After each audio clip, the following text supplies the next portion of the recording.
Hi gang, so today we're digging into the archive to unearth a lost video. Long ago, in a landmark and very important merchandise review video, we took a sip of all of the Warhammer beers available for sale at Bugman's Bar, the pub at Games Workshop's Nottingham Gaming Centre, Warhammer World.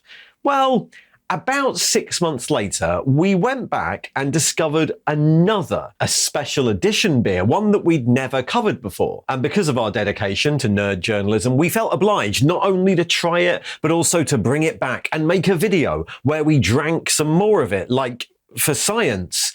But then I totally forgot we'd done it. It was a busy time of year.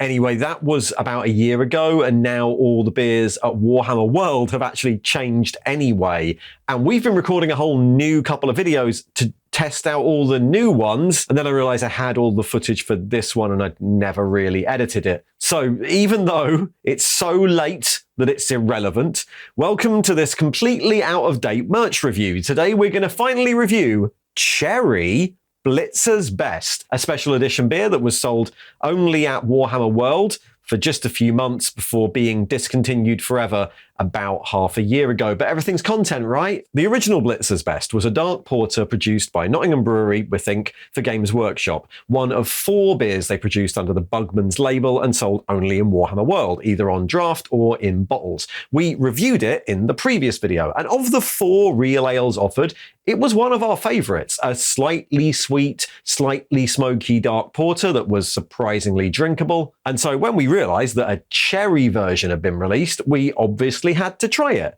According to the label, Cherry Blitzer's Best is a rich, smooth stout packed full of roasted malt and balanced with a sweet, dark cherry flavour. And just like normal Blitzer's Best, it's not for goblins.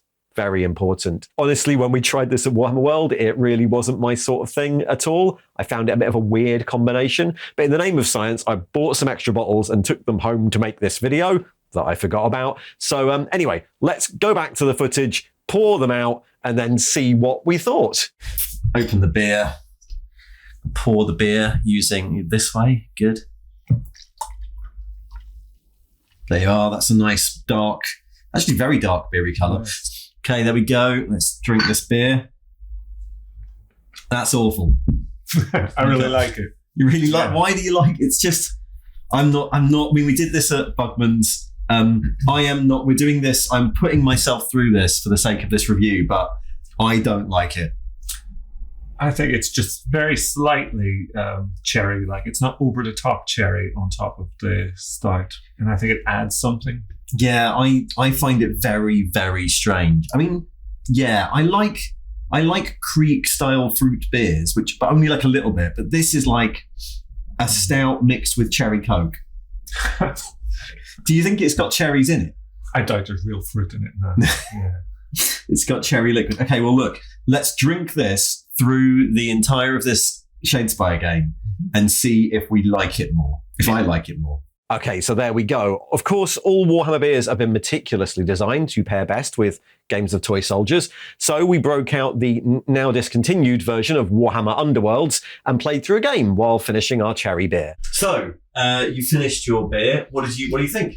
Yeah, it's I like it. It's really lovely. Yeah. It's very slightly cherry. It's not overly cherry. And when we was at Warhammer World, I had 2 or 3 of these back to back. Yeah. And I can't do that with other fruit beers, which is the difference. This is only subtle, like cherry. But when you've got like a Fruitlicious, a strawberry beer, yeah, that's like you think, oh, I could drink this all night, and then you'll have your second one. You'll get like a quarter or half in, and you're like, oh, I hate it. It's horrible. You never finish it.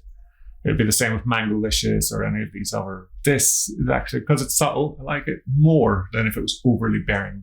Do you prefer it to regular Blitzer's Best, or? Oh, if there was a choice, I might alternate. But yeah, it's close. Okay. You know, that's because it's subtly cherry. It's not overbearing. You could go one to the other. I think it takes away the normal taste of Blitzer's Best. No, it adds something. A little bit more. Okay, good. So thumbs up from you. Yeah. And you only have 1 pint. Yeah. So it's not in any way biased. No, it's in no way biased. This is the only beer so far. Yeah, so agree to disagree, I guess. Gary found the slightly cherry beer to be an improvement on the regular one, which is amazing because we really like the regular one. I thought kind of tasted like someone had mixed my beer with cherry Coke. And I like cherry things and fruit beers. I just thought this was a really weird combination. So not only is this a useless review in the case of not actually being able to drink it, the beer, as mentioned, has been discontinued for months and you can't get it anywhere. It's also useless as to the verdict, which could be a lovely subtle improvement on Blitzer's best, up to, this tastes like cherry flavoring, ruining my beer. No conclusion really there. They made that and there's a video about it. It's done. Thankfully, we'll be back with reviews for beers you can actually get pretty soon because, as I mentioned, there's an entirely new range. So expect some more useful merch reviews to come soon. As usual, thanks for watching. And if you'd like to buy some more recent merch, hey, look, I've got t-shirts and hats and things. You can get them over on the store, which is linked below. And of course, there's all the usual Patreon and YouTube membership schemes that you can join, which will get you access to early videos and a few other things too. See ya.